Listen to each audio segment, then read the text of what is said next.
40 degrees, and you have done this for before Jesus Christ was born. You have been doing these things thousands of years ago. And then there are people who come and say, you stay there and say, give us our daily bread. So I have also learned from myself that while we were just on nous a trompés. We were fooled. Completely, we were fooled by people from outside. We also have religions, we have beliefs, but adapted to our environment. We in Africa, we have Vodou, which is a religion. We have animism. I have known the animism of the Inuit people. And there's a form of syncretism that you can relate to as well, which is very similar. The kind of syncretism that we have in Togo with the people practicing both voodoo and Christianity. Yes. Yeah, spiritually. Yes. Yes. So there's a lot in common between the two cultures, even though they're diametrically opposed, right? But I have maybe two questions for you before we open it up to the audience. One of them, in the BBC documentary that we just saw, is really showing Knut Rasmussen's kind of towering figure, as an influence potentially on you, because he was an important explorer, a Danish explorer, and I want to understand why that might have been an inspiration for you. Knut Rasmussen's mother was Eskimo. Okay. His father was a Danish priest. Yes. But he spoke Greenlandic.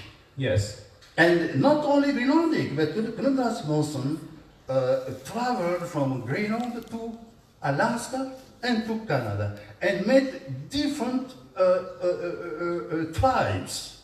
Well, I don't like that word tribes, but met different Inuit populations speaking different dialects of the same language, yes. Which a European, you can take Amundsen, you can take Nansen, no one could speak the language. So Knut Rasmussen was able to speak that language. So he was really respected. We say Knut Rasmussen, but in Eskimo, in Greenlandic, his name is Kunu Mwak. Mwak means small, swak, big, Mwak small. If in Greenland, if you travel to Greenland, you have there a boyfriend or a girlfriend. If your girlfriend is your girlfriend's name is Naya. Naya means the seagulls, but the girls like that name, Naya, and you call her Naya Mwak. She will be very happy. So Mwak means small, but also it's a term of endearment. It's a term of endearment. Yes. Affectueux. Yeah, un terme affectueux. Very affectionate term. And so Kunumwak means a lot. It is Kunumwak, it can be our Knut. Right. Yeah. But they don't say that same thing to Paul-Émile Victor. They don't say Victor Mwak. Right, they embraced him as a figure, that was one of their own. Yeah. I had one final question. Before I ask the final question, I want to do a bit of promoting of my fellow countryman, Tété-Michel Kpomassie, because one thing we're raised with in Togo is the value of modesty, and we're never supposed to self-promote or think we're better than everyone. And so, modesty, it's a very important part of the Togolese culture, certainly in the way that we're raised. And I want to maybe give a little bit of background on how his book became such a huge, phenomenal success. And I'm going to ask the question later. But essentially, what happened was he published a book in France on Flammarion, which is Gustave Flaubert's publisher, I think 1981, and that book won a lot of prizes, but it wasn't until the Brits actually caught on, and this article came out in the Times Literary Supplement in the UK, An African in Greenland, that it really started gaining critical mass. So this was the original book, the Flammarion book, L'Africain du Groenland, and then it became so popular in Europe that Africa also claimed him. And so, right? So finally, when he was really big in Europe, he was really claimed by Africa, and actually excerpts from the book are actually published in textbooks that are being taught in schools all over Africa. So this is for the actual reading book. So I mean, this is really, really important to mention that, because many African children growing up have had to read the story because it's such an extraordinary story. So my question, and I promise it's my final question before we open it up, is why did you decide to start documenting your journey and your time in Greenland? Did you already have a book in mind? What was the process for writing your daily adventures? The very day I arrived in Greenland, I started writing my diary, because the ship took 8 days from Copenhagen to the first town. Anyway, I didn't know where I was going. The Greenland is so big. Where I was going there. Fortunately, the ship I took was the first ship of the year, because the ice was a little melted, and it was a cargo with only 8 passengers. And I was so surprised that the nearer we were coming to Greenland, the longer the sun stays in the sky. And there came a day when at 11 o'clock in the evening, I could still read with the light of the sun. And from that day, in May till the middle of September, the sun was always in the sky. And at the end of September, the sun goes down and disappears for other 4 or 6 months according to the latitude. So when I came, I started writing my diary. And at the end of my journey, I had 660 pages. I started writing my book when I came back. As soon as I finished the first 70 pages off, I sent those pages to different publishers. I received my manuscripts back. Not interested. And one of the publishers accompanied my manuscript with a letter saying that, well, your adventure is interesting, but we don't see the people you are talking about. And your manuscript is just like a newspaper's report.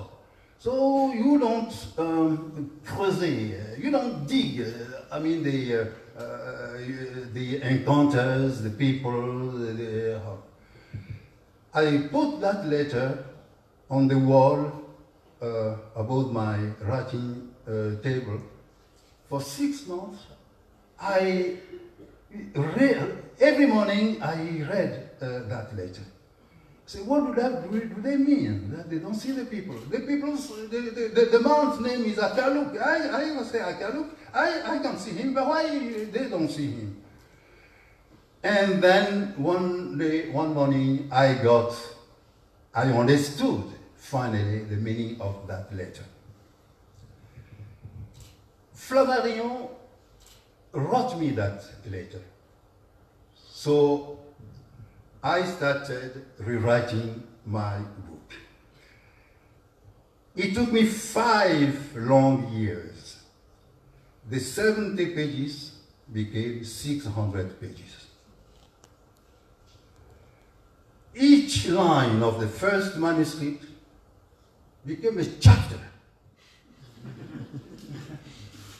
And I don't leave the description before I finish what I was writing about. And when the book was, second manuscript was finished, I sent it to Flammarion again. The same editor who has forgotten that he has read the manuscript before, sent me the shortest letter I have ever had in my life. He wrote, I have received your manuscript, contact me at Odeon and telephone number and so on. So I phoned him and he said, oh, there are too many Eskimos in your book. we only see Eskimos. Can we cut some of them off?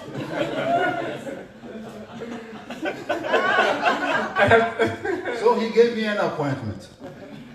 And when I arrived, I said, yeah, how can we do that? He said, all right, I will make a photocopy of your 600 page. In our collection, we need only 300. That means the half. So I will make a photocopy, and you keep the original, but please cancel half of the Eskimos. And I will do the same on my side, and in 1 month we shall meet again and compare. Wow. So, well, I did that work overnight. I cancel. So when we met again and we compare, and I say, I cancel this, he say, oh no, surtout pas ça.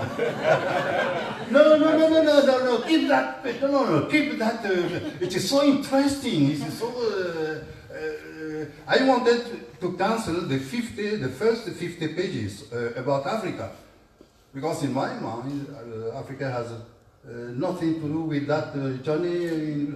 So he said, well, yeah, people will think that a helicopter took you there. So you must keep the those 50 pages. And finally, yeah, so the book came out as this form, which, yeah. And so now that we're going to open it to questions, I can say this, but he can't say this. I think the book has been translated into maybe 9 or 10 languages, and it's been in print since then, so this is major. I think because we're running out of time, I think we have time for 1, maybe 2 questions. So I don't know if anybody has a